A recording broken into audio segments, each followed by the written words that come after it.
India's national security, and the period is last 1 week. We will cover this security scan under two major heads.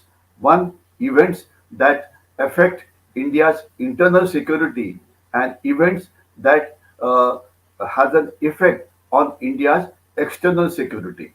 So we'll start off. Firstly, let us start with Kashmir. What we have to understand is just yesterday, uh, the revocation of Article 370, third anniversary was there.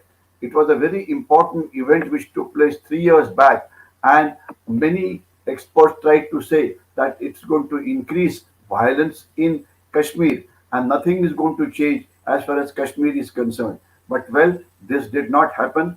After revocation of Article 370, all the central laws and various welfare government schemes are now applicable to everybody in Kashmir. So that has definitely helped in attracting investment in Kashmir, which in turn has brought the development. As far as tourism is concerned, last 2 years has been a record of all sort. Nearly 79 lakh tourists have visited this region in last 1.5 years. I repeat, 79 lakh tourists. The abjuration also ensured that the discrimination which was faced by the tribal communities such as Gujars, Bakarwals, Gaddis, Sippis have now gone away and they have also joined the mainstream of development. The Jammu Baramulla railway project is on a fast forward and it is hoped that this will be completed in next 1 or 2 years. This will give an all-weather, cost-effective mass transportation system which will definitely be responsible for development of the Kashmir Valley. As far as violence is concerned, if you look at the data, it shows that the violence which is nurtured by Pakistan sponsored terrorism is all time low. A large number of terrorists are being killed in various offensive actions by the Indian Army. So, to summarize, Jammu Kashmir has made a rapid progress after the revocation of Article 370 and Pakistan's effort to increase terrorist violence in Jammu Kashmir had been checkmated. And not only that, there were few supporters of terrorism in Kashmir, especially the Hurriyat, etc. They have been nullified, and Jammu Kashmir's infrastructure, especially the one via Zojila Pass, one which goes to the area of Ladakh from Khardungla Pass, etc., has improved drastically. So therefore, Jammu Kashmir is progressing as fast as rest of the country. The next point that we are going to talk about is about Make in India. Make in India is very important, and the Indian Navy and the Indian Institute of Science have signed an MOU, Memorandum of Understanding, to collaborate in aviation research and development of self-reliance in the Indian Navy under the goal of Atmanirbhar Bharat. This provides basically relevant faculties of the members at IISc will carry out joint research programs in the area of interest. The areas include aerospace, aeronautical engineering, design, education, etc. Also, the second good news is that the mechanized forces of the Indian Army are going to get 800 light armored multi-purpose vehicles. So basically, what comes out very clearly is that Make in India is progressing at a good speed and all the stakeholders are cooperating with each other. This making of military equipment not only gives push to the industry, but it builds up a dual use ecosystem of many small items, which in turn boost entrepreneurship and generates employment. Generating employment is a very important aspect. The next point is about the Agnipath scheme. Indian Army is starting the recruitment under Agnipath scheme from 11th of August, and the advertisements have been put. So the youth must make full use of this opportunity, because when Navy went in for Agnipath scheme for barely 3,000 posts, there were as much as 8 lakh applications. So the youth must prepare and take this opportunity to get enrolled into the Indian Army. In addition, government is also throwing open lot of posts in the central armed police forces, lot of posts in government departments, etc. So, lot of employment opportunities are being generated, and youth must make full use of it. The next point that I want to talk about is igniting the dormant spirit of patriotism in every Indian citizen. Under the aegis of Azadi Ka Amrit Mahotsav, a campaign has been launched that Har Ghar Mein Tiranga. This is to encourage people to bring a Tiranga in their home, hoist it to mark the 75th year of India's independence. So this is basically a commitment to nation building. The idea is to invoke the dormant spirit of patriotism in the hearts of people. Igniting the dormant spirit in every citizen will ensure that Indians contribute to India's growth. The country can will prosper only when every citizen contributes his might in developing the country. All unproductive activities like bunds and stopping and blocking roads, etc., must stop. We all must become productive. We all must become productive at the world level. This is the only way country can prosper. And in this, uh, every citizen has to contribute his bit. India's president had said a few days back that every Indian's motto should be Sabka Kartavya, Sabka Prayas. I repeat, Sabka Kartavya and Sabka Prayas. Only this will ensure that India progresses to the superpowerdom. The next point is stopping the spread of radicalization. There are some NGOs which try to spread radicalization through madrasas, through mosques, through other areas. There's a fair amount of online radicalization that takes place. Now, government is keeping a tag of institutions or elements which spread radicalization. Anybody who attempts it is likely to be caught very fast. Not only that, Assam, they have destroyed some institutions which were run by a Bangladesh terrorist outfit. The National Investigation Agency has cracked down on the ISIS model in 13 places in 6 states. Uh, the states where is Madhya Pradesh, Maharashtra, etc. So this proactive action by the security agencies is actually responsible for stopping the spread of radicalization, and lot of terrorists or their supporters get caught before they commit an act of terrorism. This actually is a vast progress in fighting terrorism as compared to the earlier years. Therefore, if you have seen since 2014, there have hardly been any terror attacks in rest of India. Today, terrorism is confined to the Kashmir Valley, basically a valley of Jhelum River, about 130 kilometers long and 30 to 40 kilometers in the breadth. Now, next point is we will talk about external security. The Chief of Army Staff, General Manoj Pandey, was on a 2 days visit to Bhutan. India is responsible for ensuring national security of Bhutan, and recently there were reports that the Chinese have intruded in the Doklam area belonging to Bhutan, which is definitely a sensitive area. So therefore, I am sure some specific action should be taken to ensure that Chinese do not intrude any further.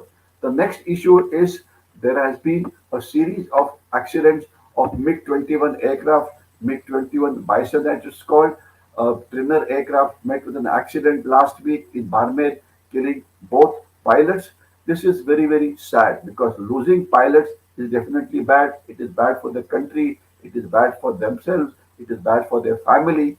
But MiG-21s have been a mainstay of the Indian Air Force for some time. They have performed quite well in the battles, in the wars of 65, 71. However, their safety record has been poor. Reasons are many. Spare part management was the problem. Secondly, we did not have an advanced jet trainer, etc. Now, the Ministry of Defense and the Indian Air Force has decided that one squad. There are today still five squadrons of MiG-21.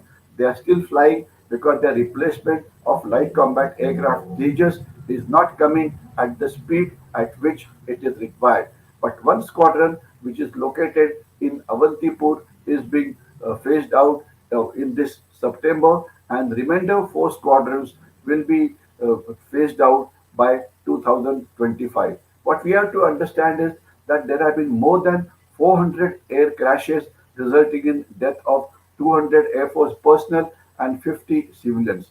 The reasons are multiple, but two most important things that we need to do is we have to get advanced jet trainer, we have to ensure better management of spare parts, and most important, the MiG-21, which is nearly 50 years old or 60 years old, must be replaced by light combat aircraft Tejas at the earliest. The next issue that I'm going to talk about is terrorism. One would understand that Pakistan's army chief spoke to USA. He wanted a loan from IMF. It is also said that possibly Al Jawahri, who was killed, the intelligence for it was provided by Pakistan because Pakistan wants to get on the good books of the United States. There have been also videos which showed that Taliban does not accept the boundary line which is between Afghanistan and Pakistan, called as Durand Line, and their fighters or the Talibani army has been destroying boundary pillars which have been laid down by Pakistan. Also, since Zawahri was killed in a safe house in Kabul in an outstanding terrorist operation, it is also likely that some anti-India groups may get shelter in Kabul. We have to put diplomatic pressure on Kabul to ensure that this does not happen.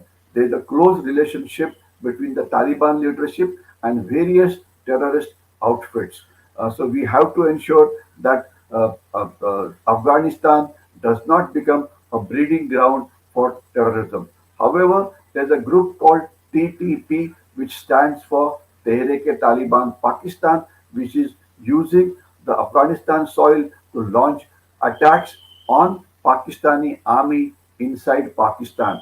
And Pakistanis have suffered quite badly as far as this is concerned, and the number of attacks on the security forces of Pakistan has been very large. Also, there's a news that ISIS, which is a group which is regrouping itself in in Afghanistan, also is trying to recruit members from other terror groups. We need to monitor their activities more closely. The most important issue with regard to terrorism has been that India has been a temporary member of the United Nations Security Council. We are already halfway through, and India has used this time to bring to world's notice terrorist activities which are taking place all over the world. And India has also planned that they will hold important counter-terrorism meet for United Nations Security Council in October 2022. So this will ensure that world continues to focus on terrorism and the threat that it poses to the whole world. This is an outstanding achievement or an outstanding diplomatic achievement that world must keep a watch on what is happening in Pakistan, what is happening in Afghanistan, etc. Now, the most important issue this week was the Taiwan crisis. Nancy Pelosi visited Taiwan, and ever since then, there is a tremendous amount of activity that is taking place on Taiwan. While China did not attack Nancy Pelosi's plane for obvious reasons, but it has launched a very intensive hybrid war against Taiwan after her visit. It has started what is called as a no-fly zone. It is not permitting civilian aircraft to come nearby. It is supposed to have surrounded Taiwan. It is not letting the international traffic pass through the Taiwan Strait, which is actually an international waterway. It has been carrying out various drills, including live firing drills next to the island. That, in fact, out of the 11 uh, missiles which they fired yesterday, five have fallen in the area of Japan, possibly they're trying to tell Japan and also warn USA that please do not interfere. But well, one thing is very, very clear.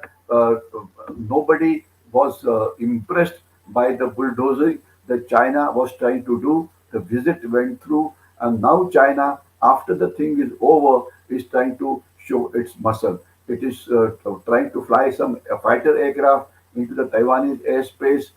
It is also trying to show as if it could to carry out an amphibious landing on the Taiwan coast, but it looks most likely because it will require thousands of troops to cross the Taiwan Strait, land in Taiwan beaches, either by sea or by air, establish a foothold on the island, and then seize vital installations like ports, railways, communication centers, etc. But if Taiwanese decide to fight back the way Ukrainians did, then it's a long haul as far as China is concerned. And one thing is very clear, if the war breaks out like this, then possibly Taiwan will get all the help from United States, Japan, Australia, and others. The Chinese social media is also very active. They have been saying that Chinese government did not take adequate military action to stop Nancy Pelosi's visit to Taiwan, and it lived up to its tough rhetoric. So now, what is going to happen in Taiwan? The hybrid war, or the unrestricted war, or the gray zone warfare is going to continue in an intense manner. There have been large number of cyber attacks, one of the largest ever seen in the history of mankind. There are drones flying all over. All those inimical action will take place short of a contact warfare, short of a normal warfare. So we need to watch the situation. As far as India is concerned, India should protect its national interest because today we have a good economic relationship with Taiwan, nearly $9 billion of trade last year. In addition to that, we get semiconductors from Taiwan, which is required for our technological industry. So, with the help of Taiwan, with the help of Japan, with the help of Southeast Asian countries, we must build up alliances so that we can take on the Chinese head on as far as the hybrid war is concerned. So, to end this presentation, let us say that China's hybrid war or gray zone warfare or unrestricted warfare will continue 24 hours a day. It will be in the domain of neighboring countries. It will be economic in nature. It will be diplomatic in nature. It will be proxy in nature. It will be interference in various places is concerned. So we need to stand guard, and every Chinese action of hybrid war has to be countered. Latest has been that China is building up dams on rivers which flow into South Asia or Southeast Asia. We must again build up an alliance of Southeast Asian countries and tell China that using water as a weapon is not acceptable. Just because they are a upper riparian country doesn't mean they can stop water. The water of a river belongs to all countries which are there along the river line. So we need to build up alliances to stop water war which China is launching. What we have to understand is that the Chinese are not 7.5 feet tall. China has also got a lot of weaknesses. We as a nation are definitely standing up to the various hybrid activities which is being carried out by China. However, we also have to go in for a offensive hybrid war, which means should China launch an cyber attack on India, can we also counter it by launching a counter offensive on China? The offensive hybrid war is something that we have to work upon with the help of our friends. Uh, Another important issue has been that relentless and proactive diplomacy by India has resulted in a special counterterrorism meeting at the United Nations. All in all, in the week that is gone by, there have been important events in various domains: internal security, external security, proactive diplomacy, etc.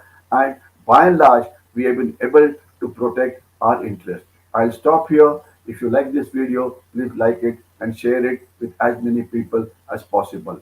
Jai Hind.